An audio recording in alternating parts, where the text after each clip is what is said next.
Navidad. Arriba los árboles. Ahora las luces. No hay ningún lugar mejor que el propio hogar para esas vacaciones. Una temporada emocionante de regalos y fiestas que solo un tacaño podría odiar. Pero, ¿de dónde vienen todas esas tradiciones? ¿Por qué se cuelgan calcetines? ¿Cuándo empezamos a cantar villancicos y a decorar los árboles de Navidad? ¿De dónde sacó Papá Noel el traje rojo, el trineo y los 8 renos pequeños? Hay una historia oculta detrás de todas estas costumbres modernas. El origen de algunas partes es más bien oscuro y místico. El de otras es una forma más de ganar dinero. Prepárense para la verdad oculta tras las vacaciones que tanto adoramos. Esta es la verdadera historia de la Navidad. La verdadera historia de la Navidad.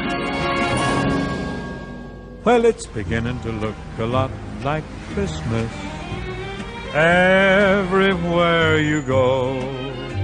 Take a look at the 5 and 10, glistening once again, with candy canes and silver lanes aglow. It's beginning to look a lot. Empieza a acercarse la Navidad. Bajan las temperaturas, caen los primeros copos y pueblos y ciudades comienzan a prepararse cada vez más pronto. En la actualidad, muchos sitios inician los preparativos justo después de Halloween. ¿El motivo? Se trata de un negocio muy rentable a nivel nacional. Cada año el gasto medio en regalos y decoración en los Estados Unidos supera los 15.000 millones y medio de dólares. Hay Papá Noeles en todos los centros comerciales del país y trineos llenos de juguetes. También hay luces. Muchas, muchas luces. Nos gustan las luces. Como niños, nos gusta subirnos al coche y recorrer varios barrios solo para contemplar las luces. Decralite Industries es una de las empresas de decoración navideña más grandes de los Estados Unidos. Sus diseñadores y artesanos crean los juegos de luces más variopintos para las plazas públicas y los centros comerciales de todo el país. Nos gusta lo grande. Nos gusta que nuestros renos sean grandes, que nuestros árboles sean grandes. Los 800 kilómetros de luces de Navidad que usa Decralite todos los años son mucho más complejos que las primeras luces navideñas que se comercializaron. ¿Cuándo se inventaron las primeras luces eléctricas navideñas? En 1882. Y lo hizo Edward Johnson, el vicepresidente de la empresa Edison. Más tarde, empezaron a venderse juegos de 12 bombillas por $12, que hoy en día equivalen a 280. Esa brillante idea se atribuye a un trabajador de una empresa telefónica de Nueva Inglaterra. La inspiración le vino mientras trabajaba como telefonista para aquella empresa gracias a las pequeñas bombillas que tenían las antiguas centralitas telefónicas. Aquello le dio la idea de lo que ahora conocemos como luces navideñas. Al igual que el origen de las luces de Navidad, la historia real de muchas de nuestras tradiciones actuales forma parte de la oscura y al mismo tiempo verdadera historia de la Navidad. De la razón por la que hacemos ciertas cosas cada año al llegar diciembre. Como por ejemplo cortar un abeto y ponerlo en nuestro salón. Más de 30 millones de personas lo harán antes de que llegue el 25 de diciembre. ¿Pero por qué? Una larga historia cuyo origen se remonta a hace casi 2000 años. Era una celebración anual que tenía lugar en los pueblos del norte de Europa. Todos los diciembres, en el día más corto del año, tenía lugar el solsticio de invierno. Marcaba la noche más larga, pero también simbolizaba la promesa de que a partir de aquella noche irían creciendo los días.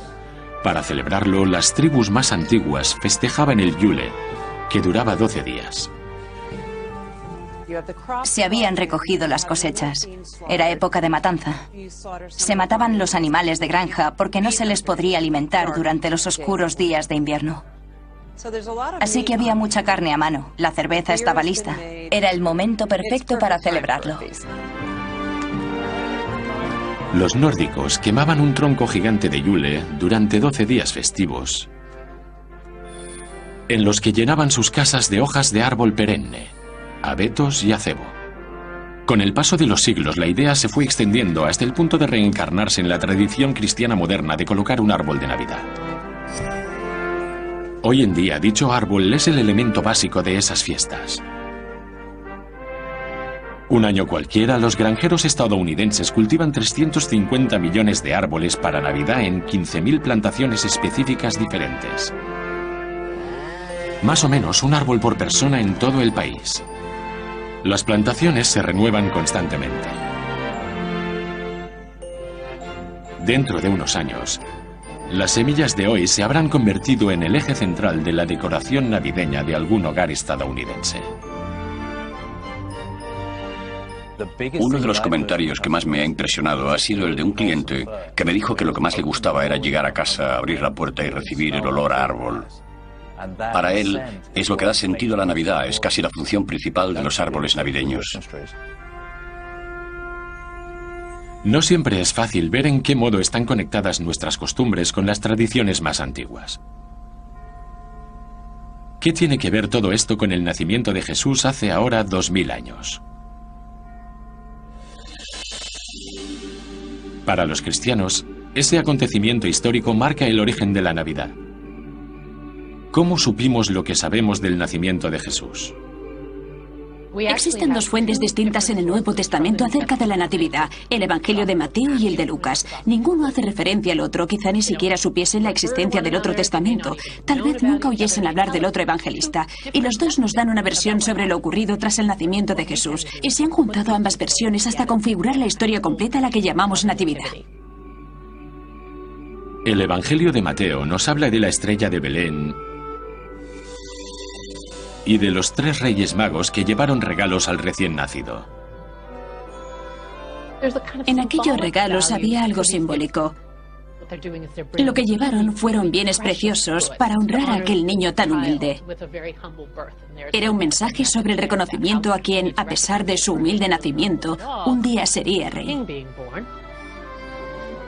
Es el primer ejemplo conocido de la donación de regalos en Navidad, aunque nadie dejó por escrito cuándo sucedió en realidad.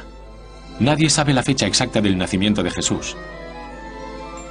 Los primeros cristianos no celebraban los cumpleaños.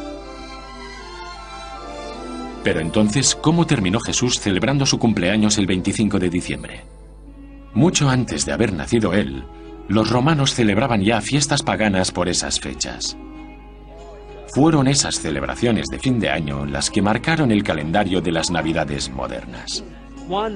Algunas de las fiestas romanas eran las Saturnales, que empezaban el 17 de diciembre y eran varias fiestas de entre 3 y 5 días, o incluso 7, como una gran fiesta en la oficina, pero con togas. Los romanos intercambiaban regalos durante las Saturnales, igual que hacemos nosotros en Navidad. Se servía también un gran banquete a los esclavos, que durante ese tiempo disponían del tiempo libre que se les negaba el resto del año. La segunda fiesta es Año Nuevo. Las celebraciones duraban 5 días y eran muy divertidas. Y entre las Saturnales y Año Nuevo celebraban el cumpleaños de un dios romano, el 25 de diciembre. A aquel dios, Mitra, junto con otro dios, Sol Invictus, el Sol Invencible, se los honraba el 25 de diciembre. Como se trataba de una fecha muy próxima al solsticio de invierno, fecha que también celebran las tribus del norte de Europa, los romanos encendían hogueras y velas para echar atrás la oscuridad, origen de las modernas luces navideñas. El solsticio de invierno es el día más oscuro del año. Es aún de noche cuando te levantas y también está oscuro cuando te vas a la cama. Todo el mundo está deseando ver el sol. Todos los paganos del mundo celebraban esa noche larga. Pero en la religión de Roma se convirtió en la más importante del año.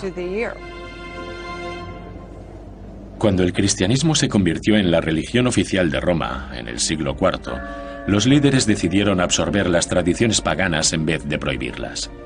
Por eso, al final, la Iglesia decidió honrar el cumpleaños de Jesús. Como fecha para tal acontecimiento, eligieron el solsticio de invierno, 25 de diciembre. A Jesucristo se le llama la luz del mundo por la asociación de su nacimiento con el solsticio de invierno. una fecha que festejaban muchas religiones diferentes y que ayuda a situar ese alumbramiento en el 25 de diciembre. Pero como la Iglesia seguía adoptando varias tradiciones antiguas, lo que resultó al final fueron dos experiencias navideñas diferentes, una religiosa y otra que lo es menos. En las iglesias, esta fiesta se celebraba con un grado de solemnidad muy alto. La gente se reunía, encendía velas y las celebraciones tenían lugar la víspera del día de Navidad.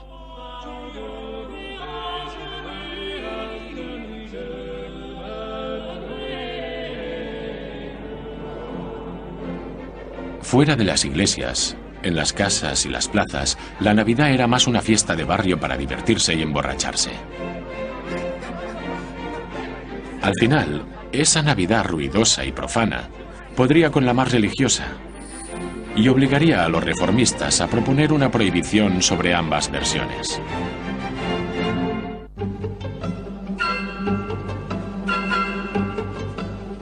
Puede que las luces y las decoraciones sean los reclamos de nuestra Navidad moderna, pero para los niños, la única necesidad real es un hombre superalegre de barba y con traje rojo. Más de 20 millones de niños estadounidenses visitan a Papá Noel cada Navidad, incluidos varios miles en el poblado de Santa Claus, un parque temático navideño de Nuevo Hampshire.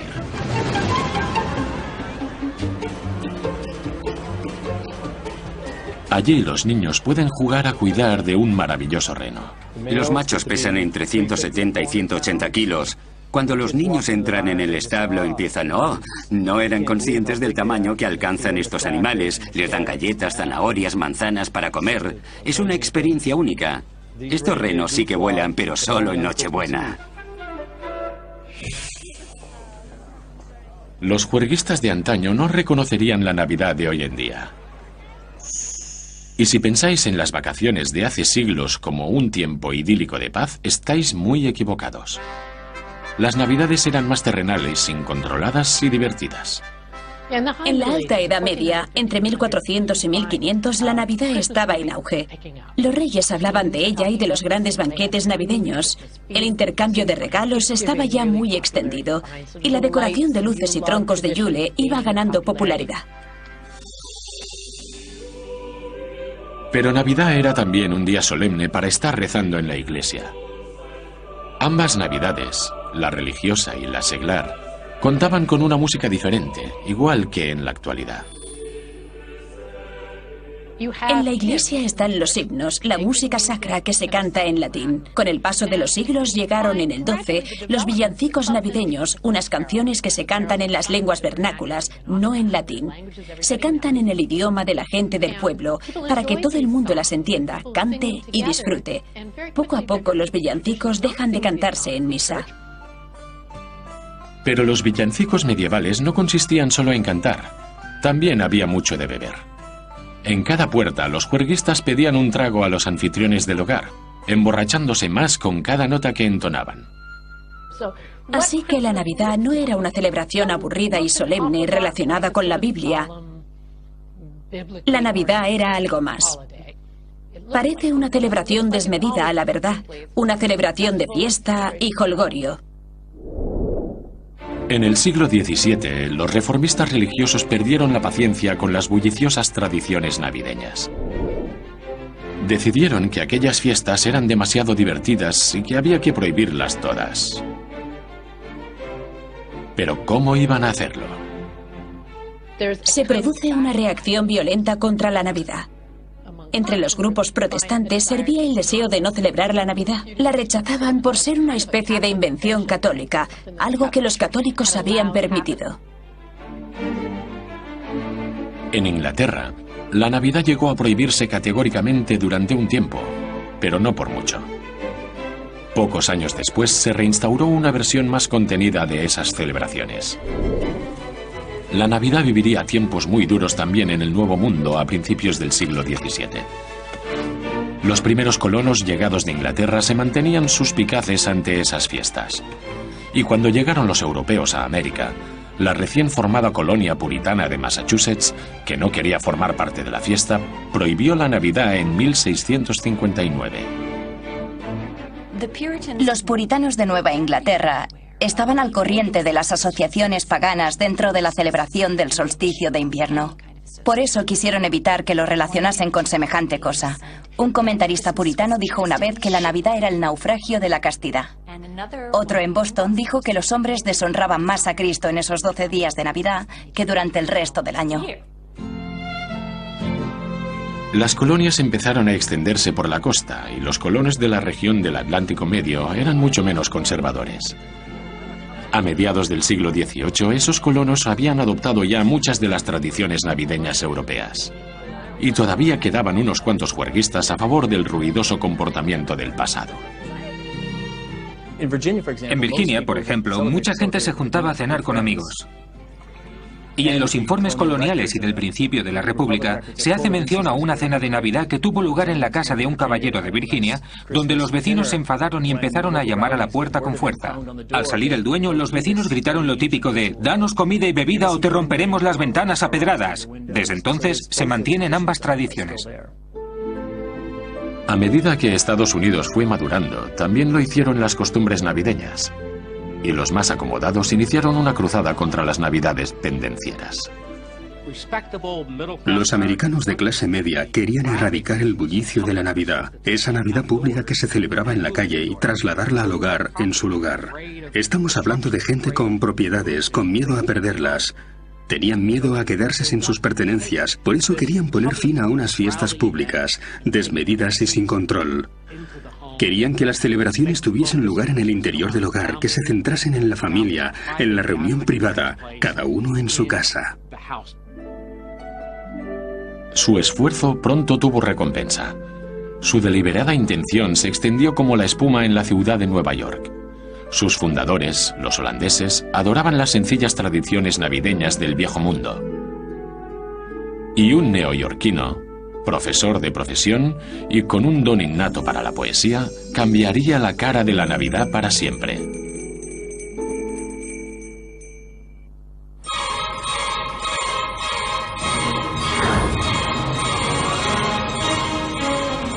Nueva York, la Gran Manzana, la ciudad que nunca duerme, lugar de origen de la Navidad. Es cierto, Nueva York ha dado forma a la Navidad seglar moderna que celebramos en la actualidad. Nueva York más que ninguna otra ciudad del mundo.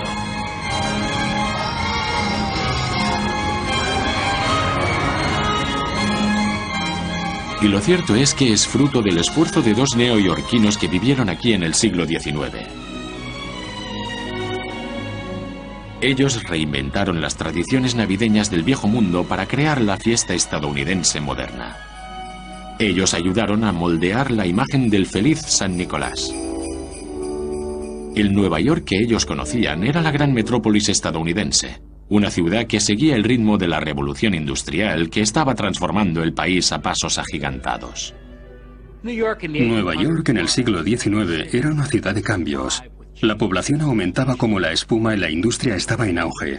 Fueron los grandes almacenes que estaban naciendo los que facilitaron la comercialización de la Navidad. Pero no solo era una ciudad de cambios, también era una ciudad de ideas. Clement Clark Moore, profesor de literatura oriental y griega en Nueva York, tuvo una idea que cambiaría las Navidades para siempre. En 1822 escribió un poema de 56 versos titulado Una visita de San Nicolás, conocido en la actualidad como La noche antes de Navidad. Él solito creó la visión moderna estadounidense de la Navidad. Lo más interesante del poema de Clement Moore es que extrae varias tradiciones de principios del siglo XIX y las junta, además de añadir otras tradiciones suyas propias, las fantasías del propio Clement. Su poema convierte un momento pionero, un hito, en lo que ahora celebramos como Navidad. El eje central del poema era Papá Noel, tal y como lo conocemos hoy en día. ¿En qué se inspiró? En dos figuras navideñas legendarias del viejo mundo. Una de ellas, San Nicolás, un obispo del siglo IV que pasó a la historia por dar regalos a los niños y dejárselos dentro de calcetines. La otra figura legendaria en que se inspiró fue Sinterklaas, la versión holandesa de San Nicolás. Sinterklaas había surgido como Odín, el pagano de Yule, que surcaba los cielos a lomo de un caballo de 8 patas. Antes de mediados del siglo XIX, Santa Claus o Papá Noel era un ser de diferentes formas y tamaños. Él llegaba en barco, a caballo, en trineo. Todas esas diferencias concluyeron hasta unificarse en Estados Unidos, sobre todo en Nueva York. Las dos leyendas europeas eran ricas en detalles, y Clement Moore obvió muchos de ellos.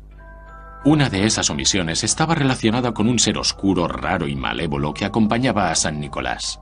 Al parecer, ese ser malvado castigaba a aquellos niños que se portaban mal, o peor.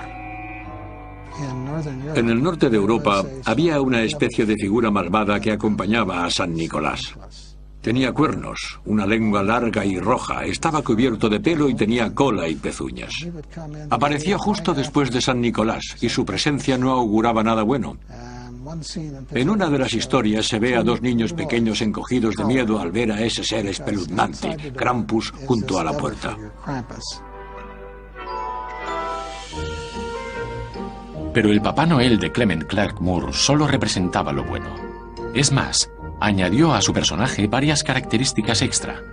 Vestía piel estadounidense, le dio una pipa y lo describió no como un sacerdote, sino como un elfo feliz con hoyuelos y un brillo especial en los ojos. Con él llevaba un saco lleno de juguetes para los niños. Clement hizo que se desplazara en trineo por los cielos, pero no tirado por un caballo, sino por 8 renos. Todos los renos tenían nombre. Ahora brioso, ahora bailarín, ahora acróbata y juguetón. Vamos, cometa y cupido, también trueno y relámpago. El poema de Clement cautivó a los americanos del siglo XIX. Originó una Navidad nueva, ni ruidosa ni religiosa, una Navidad centrada en el hogar y la familia. En las décadas que vinieron a continuación, los artistas fueron extendiendo el concepto de Clement y sería esta visión la que perduraría en el tiempo. Uno de los aspectos más interesantes del poema fue que las editoriales cambiaron el último verso. En la versión original de Clement Moore decía: Buena Navidad a todos, y a todos buenas noches. Pero la mayoría de los libros cambiaron buena por feliz. Icónico como fue Clement Clarke Moore, el Kris Kringle todavía no tenía la imagen que conocemos hoy. Su Papá Noel no tenía un taller en el Polo Norte, ni elfos, ni recibía cartas de niños, ni había una lista con los buenos y otra con los malos. ¿De dónde salieron todos esos detalles? Habrá que darle el mérito a otro neoyorquino, el ilustrador Thomas Nast. Él tomó el Papá Noel de Clement Moore y creó una versión definitiva para las generaciones futuras. Thomas Nast fue uno de los grandes ilustradores del siglo XIX. Muchas de las imágenes que vemos hoy en día las creó él. Si pensamos en el burro y el elefante de los partidos democrático y republicano de Estados Unidos, los creó él. La imagen del tío Sam que todos conocemos fue obra de Thomas Nast. Y también fue él quien nos dio la idea que tenemos hoy en día de Santa Claus. En 1862, una de las revistas estadounidenses más importantes, Harper Weekly, pidió a Thomas Nast que se encargase de las ilustraciones navideñas. Él transformó el viejo elfo feliz de Clement en alguien más alto y más grande. Así se convirtió en un abuelo de barba blanca y espesa, que es la imagen de persona rica del mundo victoriano. Llevaba un abrigo rojo con ribetes blancos, botas negras, un cinturón con hebilla y una pipa. La imagen que Thomas Nast dio a Santa Claus se volvió imborrable y con cada Navidad ganaba en detalles. Thomas lo hacía año tras año. Creaba cosas nuevas que todos asociábamos con Santa Claus. La lista de niños buenos y malos, la idea del Polo Norte, todo ello conformó el Papá Noel que conocemos. Una de las razones por las que en Estados Unidos adoran el Papá Noel de Thomas Nast y Clement Moore es que él primaba a la infancia. No hacía mucho que una nueva generación de niños había barrido la nación en nombre de la revolución industrial. Si volvemos la vista atrás, veremos que a principios del siglo XIX a los niños se los vestía como adultos y se esperaba de ellos que se comportaran como tales. Hacia mediados de siglo empezaron a cambiar las cosas y todo se volvió más hogareño. Los niños se convirtieron en el foco de atención de la sociedad victoriana eduardiana. Y a mediados del 19, el árbol de Navidad, una variación de aquella costumbre nórdica de meter en casa las hojas del pino y el abeto, se convirtió en la primera actividad navideña que se llevaba a cabo dentro del hogar. Todo gracias a una imagen. El 23 de diciembre de 1848, The Illustrated London News publicó una imagen de la joven reina Victoria y el príncipe Alberto con su familia, reunidos junto a un árbol de Navidad, algo muy tradicional en la Alemania del príncipe Alberto. Inglaterra se rindió a aquella imagen al instante. 2 años más tarde, la misma imagen de la reina Victoria y el príncipe Alberto apareció en una revista estadounidense muy popular, aunque con un par de cambios. Eliminaron la corona de la reina y el bigote del príncipe para que ambos pareciesen más americanos. Fue la manera de decirle a la clase media estadounidense que compraba la revista que merecía la pena hacer propia aquella tradición. El árbol de Navidad había llegado oficialmente a América. En 1856, el presidente Franklin Pierce colocó uno en la Casa Blanca. El retocado Papá Noel americano y una elaborada decoración en el árbol supusieron una transformación absoluta para la Navidad. Aquella fiesta que antes regían los más borrachos y ruidosos del lugar era ahora una fiesta familiar. Al alba del siglo XX, Papá Noel y la Navidad volverían a cambiar. Papá Noel se convertiría en vendedor y la Navidad en tiempos de bonanza para los mercaderes.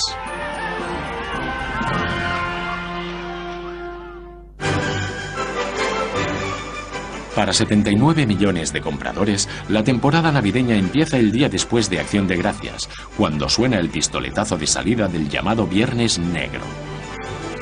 Dicen que el Viernes Negro es el día más ajetreado en los centros comerciales y tiendas pequeñas, pero lo cierto es que no es verdad. En realidad, el día de mayores compras varía, aunque siempre cae cerca de Navidad, a mediados de diciembre. Por eso se decoran los centros comerciales y tiendas en general. Es una forma de afirmar que la Navidad está al caer. Además de mostrarse tan amables y voluntariosos como siempre, hacen ver que ha llegado el momento de empezar a comprar regalos. Pero ¿por qué se volvió una época tan comercial? ¿Y por qué hemos aceptado esa parte de la Navidad? A mediados del siglo XIX, la Navidad encontró su hogar en las tiendas y almacenes. Marcaba a los consumidores que faltaba poco para las vacaciones. El papel de regalo, las postales de Navidad, la decoración y, sobre todo, los juguetes. Estábamos en plena revolución industrial.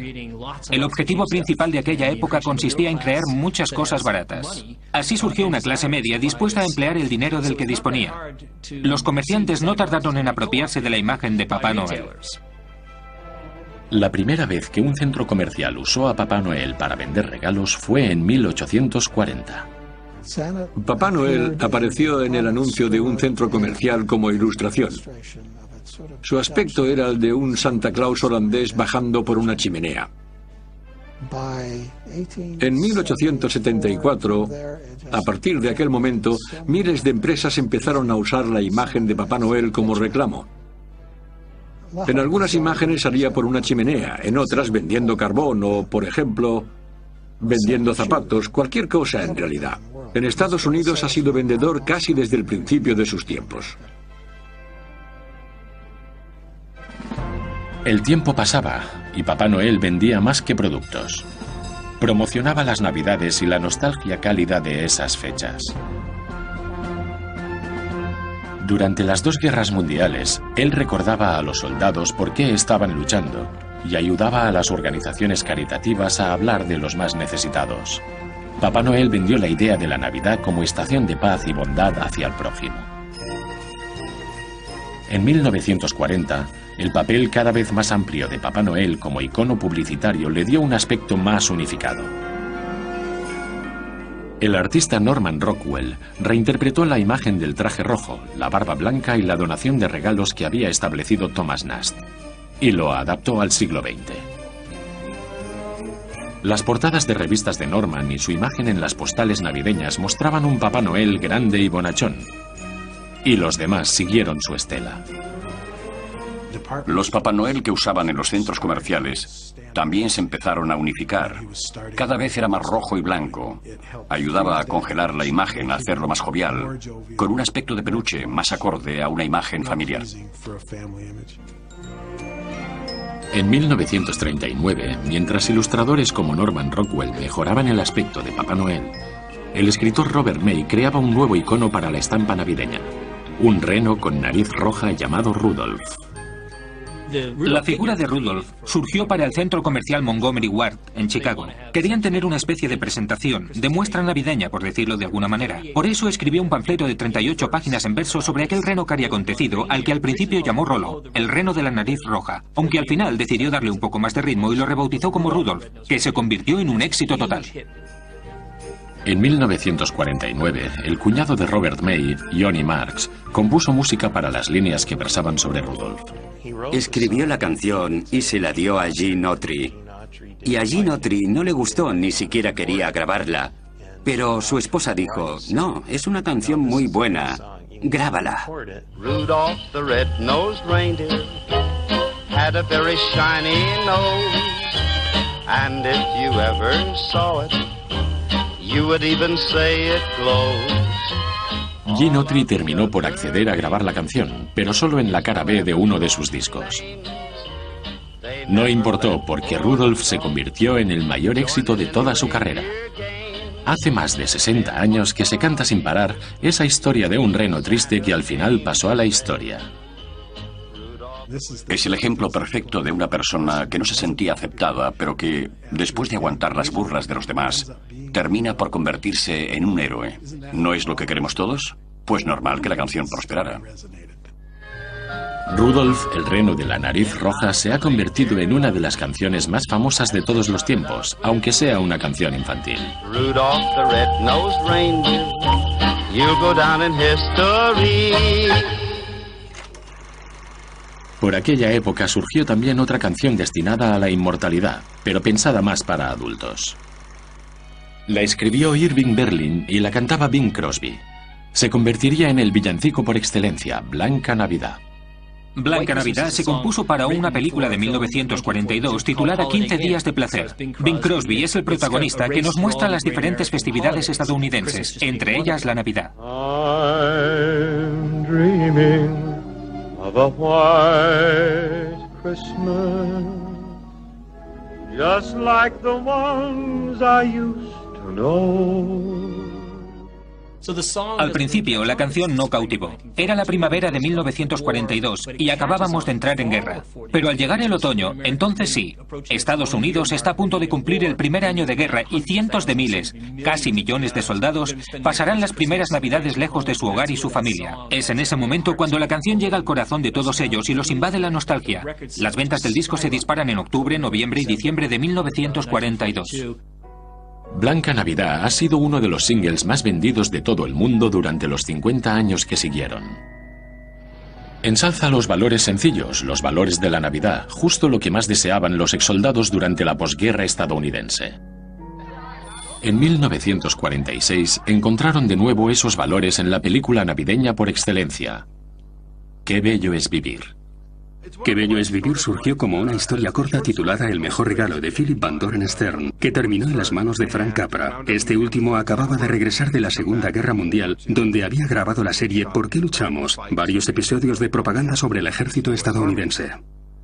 Ganador de varios Oscar y cansado de la guerra, creó una obra de arte sentimental sobre George Bailey, un hombre que ve cómo habría sido el mundo si él no hubiese nacido. Es una película sobre el yin y el yang. El yin sería Bedford Falls y el yang, Pottersville. Se ve la otra cara de la gente y lo que podrían haber sido. Mother, what do you want?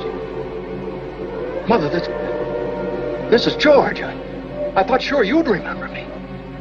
Años después de su estreno, Qué bello es vivir recibió el reconocimiento de generaciones más jóvenes gracias a la televisión. Se emitió una y otra vez, año tras año, hasta convertirse en una costumbre navideña más, muy querida, y que subraya la comodidad de los rituales y la tradición. My big brother George, the richest man in town. El éxito de Qué bello es vivir demostró que la Navidad y la televisión eran una combinación explosiva. En la década de los 60, los animadores trabajaron duro para ofrecer especiales destinados a entrar a formar parte de la tradición. Uno de esos especiales navideños que se suponía iba a ser un fracaso absoluto se convirtió, sin embargo, en un clásico.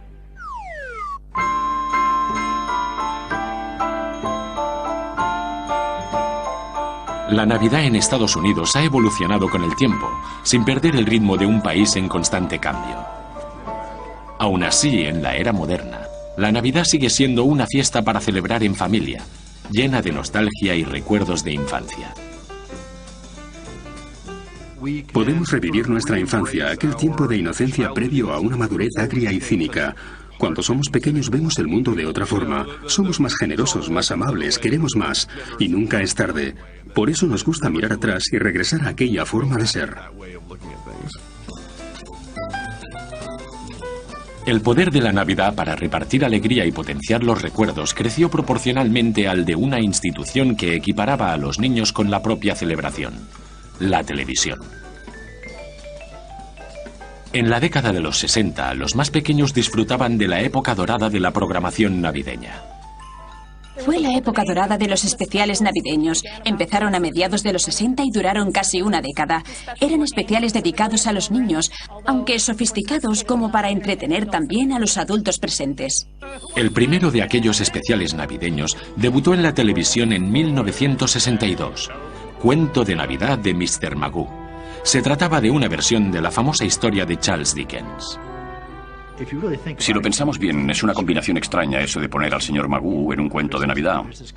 Es un personaje cómico que desempeña un papel dramático dentro de la literatura clásica. Christmas? Ha! Bah, humbug! Merry Christmas! Out upon Merry Christmas! If I could work my will, every fool who goes about with Merry Christmas on his lips should be boiled with his own pudding and buried with a stake of holly through his heart. Bah! Humbug! Es probablemente una de las mejores versiones de un cuento de Navidad. Tras el cuento de Navidad del señor Magoo, llegaron una serie de especiales de dibujos animados destinados a emitirse una Navidad tras otra. Rudolf, el reno de la nariz roja. Frosty, el muñeco de nieve. Santa Claus viene a la ciudad. Let me have just a little magic. Y cómo el Grinch robó la Navidad con el Dr. Seuss. Pero en 1965, uno de esos especiales, con un niño pequeño de cabeza redonda que buscaba el significado de la Navidad como protagonista, las superó a todas. En 1965 recibimos una llamada de la agencia publicitaria McCann Erickson que representaba a Coca-Cola. Nos dijeron, ¿qué pensarían usted y el señor Schultz de hacer un especial Navidad con Charlie Brown? Mentí y contesté, estamos en ello. Así que llamé a Sparky, el apodo del señor Schultz, y le dije, creo que acabo de vender un especial de Charlie Brown. ¿Qué es eso?, me contestó él. Y le dije, algo que vas a escribir mañana. Mendelssohn y el animador Bill Melendez tuvieron que crear un especial animado de 30 minutos en solo 6 meses. Tomaron decisiones creativas radicales, como las de usar niños actores para las voces. Yo tenía 9 años, los había de 8 y de 7 también. Estábamos todos juntos en el estudio, botando contra las paredes, jugando con los tambores y demás cosas. Era el estudio donde había grabado sus discos el grupo The Doors. El trabajo iba saliendo, el tiempo se acababa. Al final terminamos justo la semana antes de que se emitiera. Lo llevamos a la cadena CBS y allí 3 tipos nos dijeron que no les gustaba. Bueno, no creo que funcione, pero tendremos que emitirlo igual porque solo quedan 4 días y ahora no podemos hacer otra cosa. Así que teniendo en cuenta los inicios, lo raro es que llegasen a emitirlo. Uno de los problemas que más inquietó al equipo fue que por insistencia de Schultz se citaba la Biblia. Recuerdo que alguien dijo, ¿de verdad crees que podemos animar a un niño a leer la Biblia? ¿Crees que nos van a dejar? Él nos había contestado, si no lo hacemos nosotros, ¿quién lo hará? Isn't there anyone? who knows what Christmas is all about? Sure, Charlie Brown, I can tell you what Christmas is all about. And there were in the same country shepherds, abiding in the field, keeping watch over their flock by night, and lo, the angel of the Lord came upon them. Bill lo incluyó en un formato muy simple y es maravilloso cómo lo leyó el actor Chris Shea. Se convirtió, en mi opinión, en uno de los momentos más increíbles de la historia de la animación. For unto you is born this day in the city of David a Savior, which is Christ the Lord. El éxito de la Navidad de Charlie Brown demostró una vez más que la Navidad seglar y la religiosa no son necesariamente excluyentes. Cada una de ellas le da un sentido diferente a la misma festividad. That's what Christmas is all about, Charlie Brown. En el medio siglo que ha pasado desde que Linus pronunciase aquellas memorables palabras, la Navidad ha seguido adaptándose a unos tiempos cambiantes. En 1968, la tripulación del Apolo 8 se llevó la Navidad al espacio durante la primera expedición humana a la Luna en Nochebuena. We close with good night, good luck, a Merry Christmas, and God bless all of you on the good earth. Más recientemente, la Navidad sufrió también la revolución de Internet, donde las compras de un solo clic en páginas como Amazon han añadido un término nuevo al léxico navideño. El ciberlunes se ha unido al Viernes Negro como piedras angulares de las compras. Es asombroso, pero en los últimos 20 años se ha producido una revolución en la forma de comprar para Navidad. Hace 20 años tenías que ir al centro comercial más cercano o a un supermercado grande. Te llevaba mucho tiempo. Ahora basta con sentarse en la mesa de casa, delante del ordenador, teclear un par de claves y listo. Es más rápido y más eficaz, aunque para mí no da la misma satisfacción. Estos son los enfoques de una vieja historia. Las múltiples maneras de celebrar una tradición milenaria. Todas las generaciones se lamentan de las Navidades actuales. Siempre hemos querido volver atrás, a lo que nos parece mejor. Y es que lo más increíble de estas fiestas es que nunca han sido estáticas. Y eso que son mucho más antiguas de lo que alcanzamos a creer. Pero las consideramos nuestras y las queremos retener. Estos días, el brillo de nuestras luces navideñas y la televisión nos ayudan a espantar el frío y la oscuridad de las largas noches de invierno, al igual que hacían los troncos de yule y las hogueras hace más de 1000 años. La gente se inventa una Navidad propia, unas tradiciones propias, pero hay diferentes usos para esos tropos culturales que llevan siglos entre nosotros. Hay un significado muy profundo en todo ello, que se nos cuela hasta los huesos entre canciones y conversaciones varias. Sí, es una tradición y queremos seguir celebrándola.